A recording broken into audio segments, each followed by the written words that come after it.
નમસ્કાર સર્વ દર્શકશ્રીઓ, વાસ્તુ યજ્ઞ અને વાસ્તુ કળશ નવા મકાનમાં ક્યારે રહેવા જવું તેનું માર્ગદર્શન હું તમને બતાવવા જઈ રહ્યો છું. વિક્રમ સંવત 2081 એટલે કે 2025ની સાલ અત્યારે હોળાષ્ટક પણ પૂર્ણ થયા, ફાલ્ગુન માસ પણ પૂર્ણ થવા જઈ રહ્યો છે. તો ચૈત્ર મહિનામાં શાસ્ત્રોક્ત નિયમ પ્રમાણે મુહૂર્ત નથી આવતા. તો વૈશાખ મહિનાના જે શુભ અને સારા મુહૂર્ત છે એમાં અખાત્રીજથી સ્ટાર્ટ થાય છે, શરૂઆત થાય છે. જે મુહૂર્ત બપોર પહેલાં, બપોર પછી કેવી રીતના વાસ્તુની પૂજા કરવી જોઈએ, વાસ્તુના કળશ પધરાવવાનો સમય શું છે, એ શાસ્ત્રના નિયમ પ્રમાણે, ચોઘડિયા પ્રમાણે નહીં, હું જે તમને બતાવું છું એ નક્ષત્ર અને શુભ યોગ પ્રમાણે મુહૂર્ત બતાવી રહ્યો છું. આ કાળ ચોઘડિયું છે, કળશ ન પધરાવો એવું હું તમને કહીશ જ નહીં, પણ આમાં જે સમય બતાવ્યો છે એ સમયના આધારે હું તમને આ મુહૂર્ત બતાવું છું. તો વૈશાખ મહિનામાં વાસ્તુ યજ્ઞ નવા મકાનમાં રહેવા જતા હોય, કળશ પધરાવતા હોય તો બધું ચૈત્ર મહિનામાં ન થઈ શકે. વૈશાખ મહિનાનું આપણે જોઈએ તો પહેલું જ મુહૂર્ત છે વૈશાખ સુદ ત્રીજને બુધવાર, તારીખ 30/4/2025. ચોથા મહિનામાં 30 તારીખ છે એ રોહિણી નક્ષત્ર, વૃષભ રાશિમાં જે ચંદ્ર મહારાજ બિરાજમાન છે અને સૂર્ય મહારાજ છે એ મેષ રાશિમાં છે. વાસ્તુનું મુહૂર્ત ઉત્તમમાં ઉત્તમ રહેલું છે. નવા મકાનમાં રહેવા જવું હોય અથવા તો ત્યારે તમે મુહૂર્ત કરી લ્યો અને પછી તમારી અનુકૂળતા પ્રમાણે ત્યાં તમે રહેવા જઈ શકો છો. 12:02 સુધી સારામાં સારું મુહૂર્ત રહેલું છે. એ ઉપરાંત પાંચમ ને શુક્રવાર, આ બધા વૈશાખ મહિનાના જ મુહૂર્ત છે. સુદ પાંચમ ને શુક્રવાર 2 તારીખ 2/5/2025. પુનર્વસુ નક્ષત્ર, મિથુન રાશિમાં ચંદ્ર મહારાજ અને મેષ રાશિના સૂર્ય.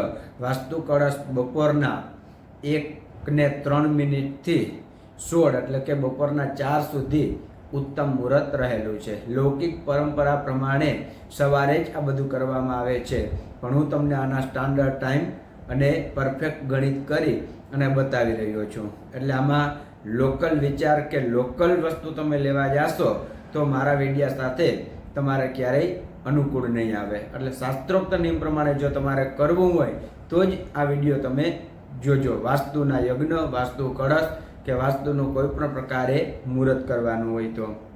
વૈશાખ સુદ 6 ને શનિવાર, તારીખ 3/5/2023. પુનર્વસુ અને પુષ્ય નક્ષત્ર રહેલા છે. મિથુન અને કર્ક રાશિમાં ચંદ્ર બિરાજમાન છે. મેષ રાશિમાં સૂર્ય અને વાસ્તુ કળશ બપોરના 16 કલાક એટલે કે 4 વાગ્યા સુધી ગમે ત્યારે તમે આ પૂજા વિધિ યજ્ઞ વાસ્તુનું કરી શકો છો. એ ઉપરાંત વૈશાખ સુદ 11 ને ગુરુવાર, તારીખ 8/5/2025. ઉત્તરા ફાલ્ગુની નક્ષત્ર, કન્યા રાશિનો ચંદ્ર અને મેષ રાશિમાં સૂર્ય મહારાજ. વાસ્તુ કળશ છે 12:29 થી 16 વાગ્યા સુધી એટલે કે બપોરના 4 વાગ્યા સુધી. વૈશાખ સુદ 12 ને શુક્રવાર, તારીખ 9/5/2025. હસ્ત નક્ષત્ર, કન્યા રાશિમાં ચંદ્ર, મેષ રાશિમાં સૂર્ય અને વાસ્તુ કળશ બપોરના 4 વાગ્યા સુધી. વૈશાખ સુદ 13 ને શનિવાર, તારીખ 10/5/2025.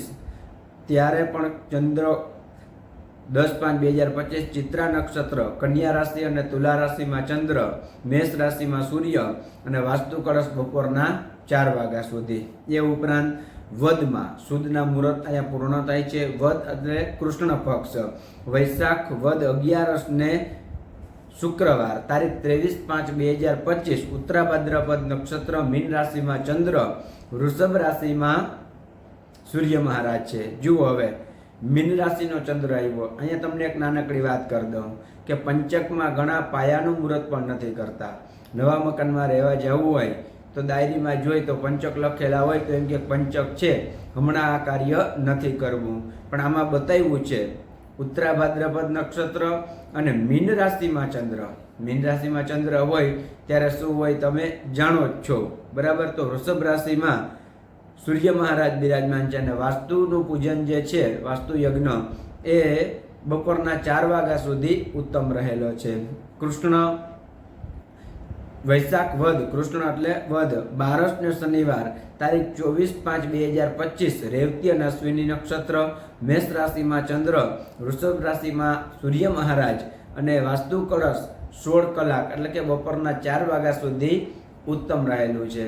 હવે દર્શકશ્રીઓ, મિત્રો, વડીલો, ભાઈઓ તથા બહેનો, તમે આજે વિડીયો જોઈ રહ્યા છો, આ મેં સંદેશ પંચાંગના આધારે તમને મુહૂર્ત બતાવ્યા છે અને આ મુહૂર્ત છે એ શુભ યોગ હોય ત્યારે જ મુહૂર્ત આપ્યા હોય, શુભ વાસ્તુના નક્ષત્ર હોય ત્યારે જ આ મુહૂર્ત આપ્યા છે. જેમ લગ્નનું મુહૂર્ત જોવામાં આવે છે તેમજ આ મુહૂર્ત જોવામાં આવતું હોય છે.